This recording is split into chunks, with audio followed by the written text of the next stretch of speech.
माँ तुम ऐसी होती हो। विमल बहुत परेशान था। उसे समझ में नहीं आ रहा था कि वो इस परिस्थिति से कैसे निपटे। वो अपनी माँ को बहुत चाहता था, किंतु उसकी पत्नी और बच्चे उसकी माँ से बहुत दूर भागते थे, क्योंकि उसकी माँ के एक आंख नहीं थी। साथ ही उसकी कमर भी 90 डिग्री अंश पर झुकी थी। वैसे वह अपना काम सब खुद कर लेती, किंतु फिर भी वो उसकी पत्नी और बच्चों के लिए हमेशा खटकती थी। दादी आप ऊपर के कमरे में जाओ, मेरे दोस्त आ रहे हैं, विमल के बेटे अखिल ने बड़े बेरुखी से कहा। पर बेटा मैं तो यहाँ बहुत दूर बैठी हूँ, विमल की माँ ने बहुत प्यार से कहा। नहीं आप उनके सामने मत रहो, वो मुझे चिढ़ाते हैं, अखिल ने जोर से डांटते हुए कहा। क्या हुआ अखिल, क्यों चिल्ला रहे हो? विमल की पत्नी कामनी ने किचन से ही आवाज़ लगाई। देखो ना माँ, ये दादी यहीं ड्राइंग रूम में बैठी है और मेरे दोस्त आ रहे हैं, अखिल ने शिकायत भरे लहजे से कहा। माँ जी आप ऊपर चली जाओ, क्यों हम लोगों को लजवाती हो? कामनी ने बेटे का पक्ष लेते हुए कहा।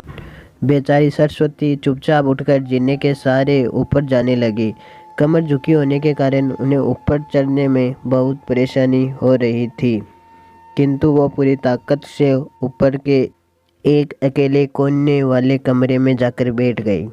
विमल बाजू के कमरे में सब सुन रहा था। उसे कष्ट हो रहा था कि उसकी माँ को अपमानित होना पड़ रहा है, किंतु वह ऐसा ही था।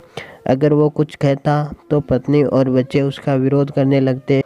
दूसरे उनके तर्क भी सही लगते हैं, चूँकि वो एक प्रशासनिक अधिकारी था। उसका सामाजिक स्तर बहुत ऊंचा था। उसके ससुराल वाले भी एक ऊंचे घराने में थे, अतः वह चुपचाप इस तरह हर दिन अपनी माँ को अपमानित होते हुए देखता रहता था। रात को विमल की पत्नी ने कहा, देखो जी अब कुछ और करो। कल कलेक्टर साहब की पत्नी आई थी, माँ जी ने अपनी देसी धुन धारा में उनसे मिली। मुझे बहुत शर्म आ रही थी, बताते हुए कि ये मेरी सास है। मैंने कह दिया कि दूर की रिश्तेदार है, इलाज कराने आई है। विमल कोरोना आ गया, किंतु फिर भी वह चुप रहा। उसे समझ में नहीं आ रहा था कि वो क्या करे। अपने बेटे की मन स्थिति को सरस्वती अच्छी तरह से जानती थी और बेटे को कहीं कष्ट न हो इसलिए वो हर बात को चुपचाप सह लेती थी। विमल बहुत उदास रहने लगा। एक तरफ परिवार और सामाजिक स्तर पर जीने की प्रतिबद्धता थी, तो दूसरी ओर माँ। आखिर माँ से अपने बेटे की यह हालत नहीं देखी गई। एक दिन उसने अपने बेटे से कहा, विमल बहुत दिन हो गए, मैं अपने गांव जाना चाहती हूँ, मुझे वहाँ पहुँचा दो, मेरा यहाँ मन नहीं लग रहा है। किंतु माँ वहाँ तो कोई नहीं है, तुम्हारी देखभाल कौन करेगा? विमल ने आश्चर्य से पूछा। अरे सब गांव वाले तो है, वो तुम्हारे मामा जी तो उसी गांव में रहते हैं और फिर हम सारी व्यवस्था कराएंगे। न कामनी को तो जैसे मन की मुराद मिल गई हो। हाँ बेटे बहुत सही कह रही है, सरस्वती ने लंबी सांस लेते हुए कहा। विमल जानता था कि गांव में माँ की देखभाल करने वाला कोई भी नहीं है, लेकिन अपनी पत्नी की जिद के कारण वह अपनी माँ को गांव छोड़ने पर विवश हो गया। माँ को गांव छोड़कर आते वक्त उसे रोना आ रहा था तथा अपनी बेबसी पर गुस्सा भी आ रहा था, किंतु परिवार, पत्नी और समाज के उसके इन मनोभावों को दबा दिया और वो सुकून सा महसूस करने लगा।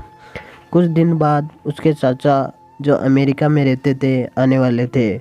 जब विमल बहुत छोटा था उसके पिता जीवित थे, तब वो भारत आए थे और उसके बाद वो अब भारत आने वाले थे। पूरा परिवार और आस पड़ोस बहुत उत्साहित था।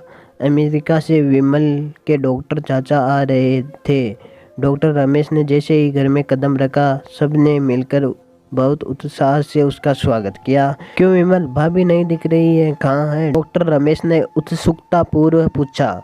जी वो गांव में रहती है, यहाँ उनका मन नहीं लगा, कामनी ने सपाट लहजे से उत्तर दिया। डॉक्टर रमेश ने विमल की ओर देखा तो विमल ने अपनी आंखें झुका ली। डॉक्टर रमेश सब समझ गए, बोले कल हम भाभी से मिलने गांव चलेंगे सब लोग। दूसरे दिन सभी लोग गांव के घर में पहुंचे। देखा कि सरस्वती को बहुत तेज बुखार है, वो पलंग पर ऐसा ही पड़ी है। डॉक्टर रमेश दौड़कर सरस्वती के पास गए और उनके पैर छूकर रोने लगे। सरस्वती की ये हालत उनकी कल्पना से परे थी। वाह बेटा विमल, तूने तो नाम उजागर कर दिया। अपनी माँ की ये हालत देखकर तुम्हें तो शर्म भी नहीं आ रही होगी। डॉक्टर रमेश ने विमल को लगभग डांटते हुए कहा। नहीं देवर जी, विमल का कोई दोष नहीं है। मैं खुद गांव आई थी। सरस्वती ने अपने बेटे का बचाव किया। मुझे सब पता चल गया है। भाभी आप चुप रहो। क्यों बहू, तुम्हें अपनी सास की क्रूरता पसंद नहीं है? समाज में तुम्हें नीचा देखना पड़ता है ना। डॉक्टर रमेश ने कामनी की ओर व्यंग्य से देखा। कामनी निरस्त होकर विमल को देखने लगी। आज तुम जिस सामाजिक स्तर पर हो वो इन्हीं के संघर्षों की देन है।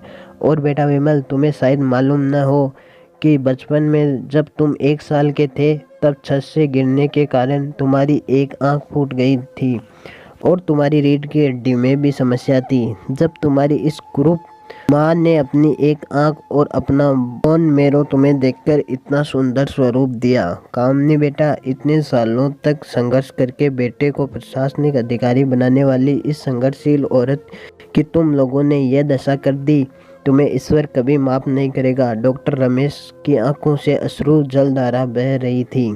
अब भाभी आप मेरे साथ अमेरिका जाएगी, यहाँ इन स्वार्थी लोगों के बीच नहीं रहेगी। डॉक्टर रमेश ने सरस्वती से कहा। विमल को तो काटो तो खून नहीं था। डॉक्टर रमेश जो उसके चाचा थे, उन्होंने जो राज बताया उसके बाद तो विमल को यही लग रहा था कि उससे ज्यादा पापी इंसान इस दुनिया में कोई और है ही नहीं।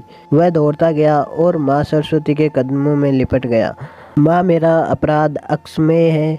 मैं जानबूझकर चुप्पी साधे रहा, आपका अपमान करवाता रहा। अब सिर्फ आप ही इस घर में मेरे साथ रहेगी और कोई नहीं। विमल ने आग्नेय दृष्टि से अपनी पत्नी और बच्चों को देखा। कामनी को भी बहुत पश्चाताप हो रहा था, किंतु उसकी हिम्मत नहीं हो रही थी कि वो सरस्वती से आंखें मिलाए। सरस्वती ने कामनी की मन स्थिति को समझकर वो पुकारते हुए अपने पास बुलाया और विमल को डांटते हुए कहा, खबरदार, जो मेरी बहू को मुझसे अलग करने की कोशिश की तो तुम्हें ही घर से बाहर निकाल दूंगी।